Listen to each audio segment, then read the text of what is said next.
No, this isn't a test. You're actually getting another video from me, and it's not been a week that's passed. It's like the old days. It's time for us to talk about another track, ladies and gentlemen. Coverkiller Nation. And of course, like we did last time, you know that it is a great day for metal and for music whenever I'm pumping out 2 videos in one day like the old days. We're here to talk about Headlong Flight, the new single by Rush, whose album Clockwork Angels, which has been long heralded from the heavens, much like the Storm Corrosion album that I talked about in the last video.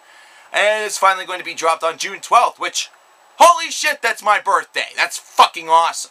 Which means I get a new Rush album on my birthday, and all will be right with the world. But first off, what about this track? Is this track going to be promising? Is this track going to make me like the fact that this album is going to be released on my birthday? Or am I going to be very disappointed and once again, you know, have another reason to grow up to be a feeble, bitter old man? Actually, I really like this track. It's 7 minutes, 20 seconds long. It is kind of just a fun rock song. I really enjoyed the aspect of this where it just doesn't seem like it's a song where the band tries too hard in order to forge a certain identity. Instead, they're just kind of going out there and kind of painting a picture of what their career has been like ever since it started. I mean, this is a band that is going on through its 5th decade, which is just absolutely phenomenal to think about by today's standards. Today's standards of bands that are lucky to make it to their 10-year anniversary, and here Rush has been going on for now its 5th decade. That's right, ever since the 1970s, and actually even before that. So we're talking 6 decades. So pardon my math on that one. So it's ridiculous. It's something that you don't even conceive. It's crazy. But the song itself may seem bogged down by some people by a very lacking of imagination as far as the lyrics are concerned. This is something where it's not necessarily speaking in riddles or in tongues. It's a very direct message lyrically.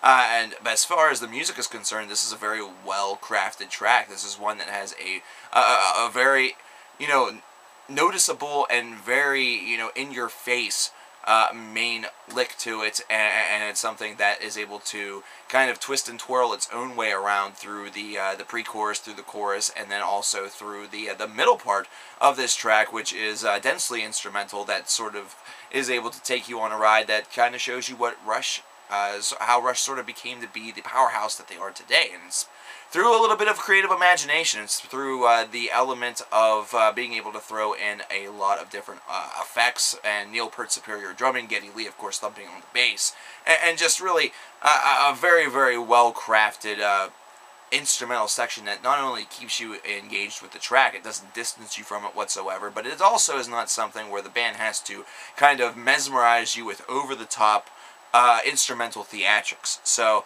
this is something where they're able to keep you involved in a very transfixed state where you almost are envisioning that this is a song that is being performed for you live, and you're just loving it because you're loving kind of what's behind it, and at the same time you're also really just enjoying the overall atmosphere. The atmosphere on this track is spectacular. This is a track that I could definitely see them keeping in their live set all the way until they finally decide to retire. So that's certainly a good aspect. I would expect Headlong Flight to be a very, very potent part of a live set, perhaps an opener, maybe even a closer. An opener would actually seem to be a little bit more fitting. That said, I have to say that I'm excited all the more for Clockwork Angels. I mean, it's very rare that I'm talking about 2 tracks within the same day, and I am excited about both albums that they are accompanying, but this is, once again, another album that I am eagerly anticipating. And it's not merely because of the fact that it's Rush. This song could very easily have been kind of a run-of-the-mill, you know, status quo Rush song where there wasn't all that much going on with it. However, while perhaps not a lot of evolution has occurred from their previous affair, Snakes and Arrows, and this one, there definitely seems to be a little bit of a changing of the guard in the element of which some of the songs are constructed a little bit, kind of blending the old style a little bit with the new. Because if you remember songs such as Armor and Sword, there was definitely still that heavy progressive and sort of fantastical influence to it, only melded in with kind of like a life lesson sort of thing. And this is a life lesson here in Headlong Flight that is very, very simple, and that's, you know, enjoy your life and make the most of it throughout its duration. It is better to be elderly and want to live your life all over again as opposed to being elderly and wishing and praying to die. Fantastic track. I'm very excited about Clockwork Angels coming out on my birthday. Fucking awesome birthday gift. Thank you, Rush. Thank you, Canada. Thank you, Coverkiller Nation, for sticking with me through these times in which I've just needed to recharge the fucking batteries, man. It's been crazy. And I will talk to you guys next time, probably with a full album review. Gotta say, a lot of great stuff coming out here in the future. I'm stoked. Can't wait.